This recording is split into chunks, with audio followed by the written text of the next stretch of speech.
A chance to escape Murdoch'sembrace. In 2009, I attended a wedding of News International Chief Executive Rebecca Brooks.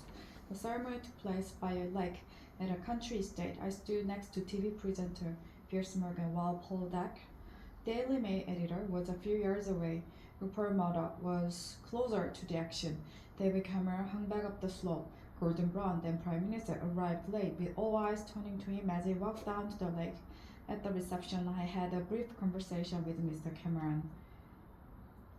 I said I hoped he would not win the upcoming election, but that if he did, and if he wanted to act to improve political debate and standards in the press, I would support him. For some time, the journalists in me had known that the relationship between politics and the media was not serving the public, but it was my first-hand experience of this developing culture of views and negativity that convinced me.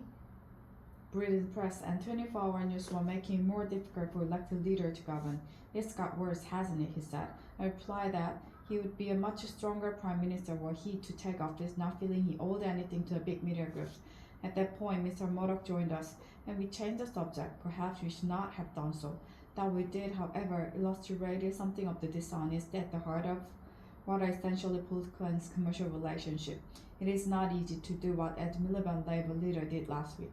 Make himself an enemy of some of the media's most powerful forces. He was right that Labour got too close to News International, but he was also right that, given the media bias against it, he knew why we tried to level the playing field. In my own defense, and as my diary shows, I argued for some years with Tony Blair that we need to act on the culture of our media. At one point, he ticked me off, asking that I not make my views so obvious in front of Mr. Murdoch, his son James, and Lexington, that chief executive of News International. Ultimately, Mr. Blair thought the press had become a problem but that given all our other priorities, people would not understand our taking them on. He also thought it would look like revenge for the fact they had turned against us, and there were political considerations too. Trying to govern and win elections is hard enough without the press being against you. I accept that for all of us, at times media support was something we courted at the expense of position or principle on media issues, but that trap has now been sprung. The latest revelation have forced the police, News International, and the government to act. The police will now be more vigorous. News International will continue with their kamikaze crisis management, which one day will be studied as a textbook case of how not to do it. But the important developments are the Prime Minister during inquiries into press practices and a new system of regulation. These mean we now have once-in-a-generation opportunity for new settlements between politics, the media, and the public. Nobody can argue that we have the press we deserve. Pressured by technological change, a dominant strain of Britain's media has gone into a spiral of decline, in which this scandal is only the most dramatic developments.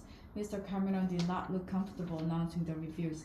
He has personal relationship at stake, and given he hired Andy Coulson as his communications director, his judgment is too. Already the backlash from part of the press has begun as they seek to maintain that anything but toothless self-regulation is installed on a free press. But Mr. Cameron must stand back from all of that and ask himself, what is the right thing to do? He did some of it last Friday. The judicial inquiry should be far-reaching. The news of the world is far from alone in the use of dubious and illegal practices, as widely ignored reports from the Information Commissioner have shown. Part of the Britain's media remind me of the trade union before Mrs. Thatcher. They feel untouchable. As I say above, Labour could and should have done more to deal with the fear of best. But just as an MP's expenses scandal emerged from the failure of Mrs. Thatcher's government to tackle MP's salaries, so the system by which she showered honors on editors and owners, a practice to which we put an end with a rule that no serving editor could be honored, means she too has something to answer for. Whatever the past, it is Mr. Cameron who must lead the country to a better place. Mr. Miliband has shown himself capable of playing a good and principled part, and so should the public. Ultimately, political debate will only improve if the public wanted to, if they channel the anger at recent event into an assessment of what kind of papers they read, whether they really want to live on a diet of celebrity, trivia, negativity, and abuse. To coin a phrase, we are all in this together.